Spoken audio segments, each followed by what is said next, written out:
Joel Fitzgibbon, thanks for your time. You've told a podcast, I do fear the Labor Party might end up splitting. I just don't know how we reconcile the difficulty of being all things to people in Melbourne and another thing to a group of people living in central Queensland. What are you seeking to achieve here?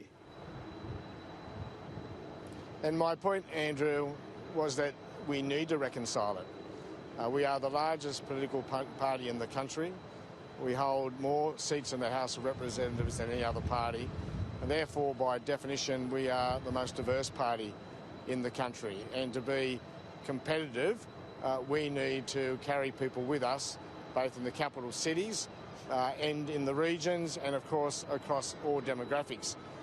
The Coalition have a little trick to play. You know, the Liberal Party say one thing in one part of the country, the National Party says something else in another part of the country, and then when they get to Canberra, they combine to take more seats in the House of Representatives than the Labor Party. Well, so because we need to redouble our efforts. We need to redouble our efforts in crystallising our message in a way which is the right message for a very broad cross-section of the community, and a message capable of bringing people with us, therefore capable of winning Labor an election, and therefore able to make Anthony Albanese the next Prime Minister.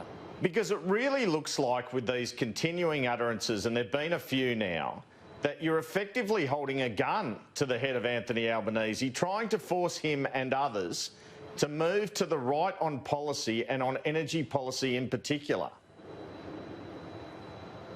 I spend every waking hour every day, Andrew, focused on one thing in political terms, and that is ensuring that Labor wins the next election and that Anthony Albanese becomes the next Prime Minister. Why?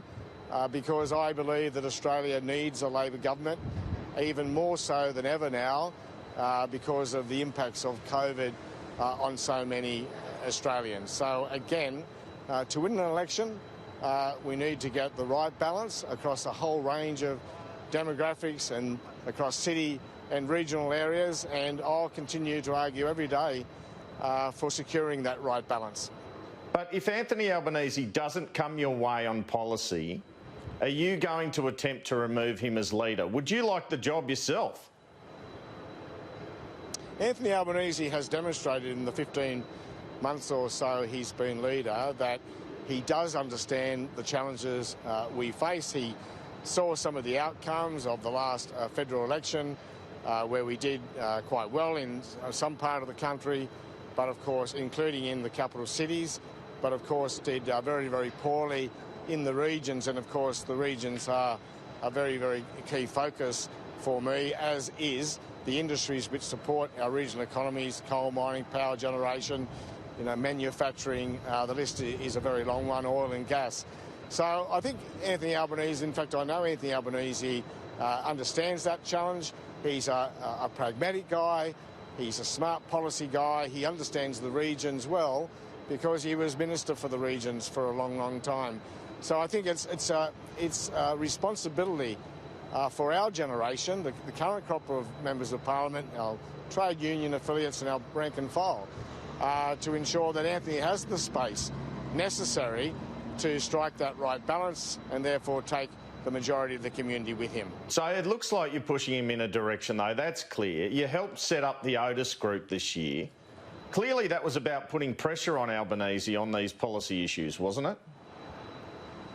I just don't accept this proposition, Andrew, that publicly having a contest of ideas in such a large political party is a bad thing. In fact, I think that's a vibrant thing. And the Parliamentary Labor Party is full of little blocks, as you'd appreciate. People of like mind getting together and arguing their case within the party. I don't think anyone expects people, the members of such a large parliamentary party, from so many diverse areas of the country with so many different electorates to agree on everything. Sure, but do you take these issues, Mr Fitzgibbon, do you take these issues up in shadow cabinet and caucus as well, and you're not getting the results you want there? Is that why you keep speaking publicly on them?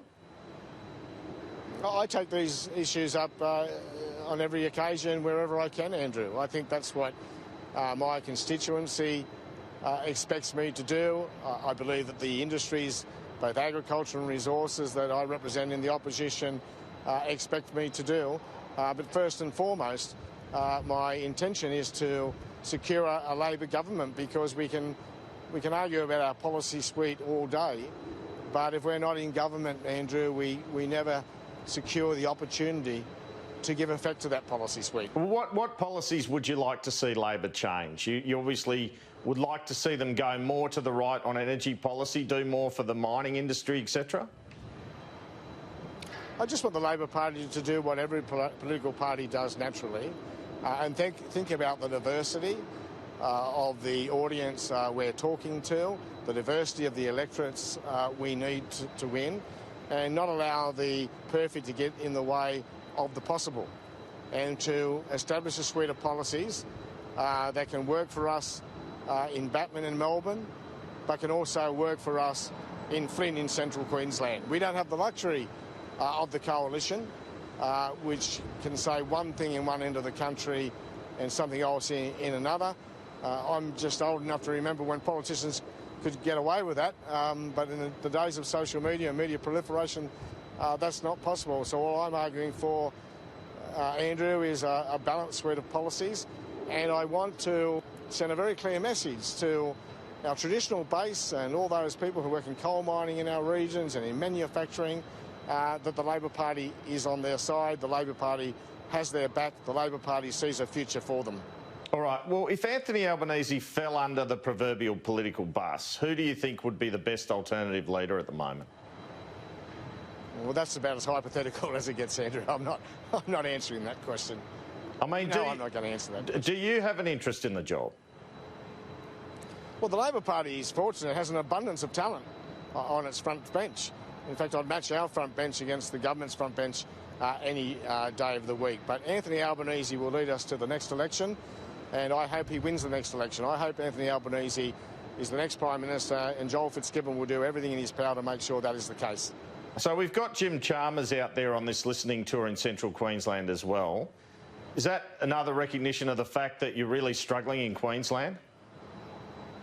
And Jim's doing his day job. Jim's a Queenslander, a passionate one. We'll just put football, rugby league aside for a moment. He understands the regions. Every Queenslander does, and I'm very appreciative of the fact that Jim's out on the road regularly with Anthony Chisholm, Murray Watt, Nita Green and others, demonstrating to regional communities that we understand their aspirations and their challenges, and Labor will have their back. Okay, and just finally, these comments on radio yesterday on China, you said that Scott Morrison's language and attitude towards China has been outrageous. Do you stand by that, and can you expand on that? Well, here's the basic measure, Andrew.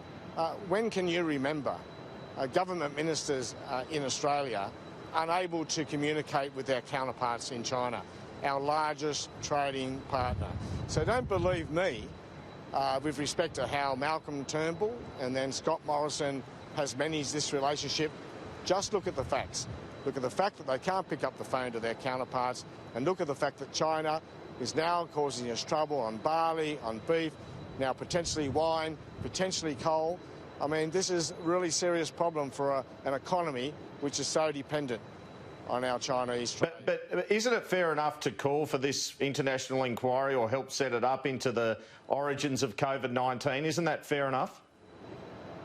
What is fair enough is to support, to move with the international community in supporting an inquiry, and to talk about what an inquiry, an effective inquiry, an independent inquiry would look like before going out and pronouncing one. But Scott Morrison decided not to do that.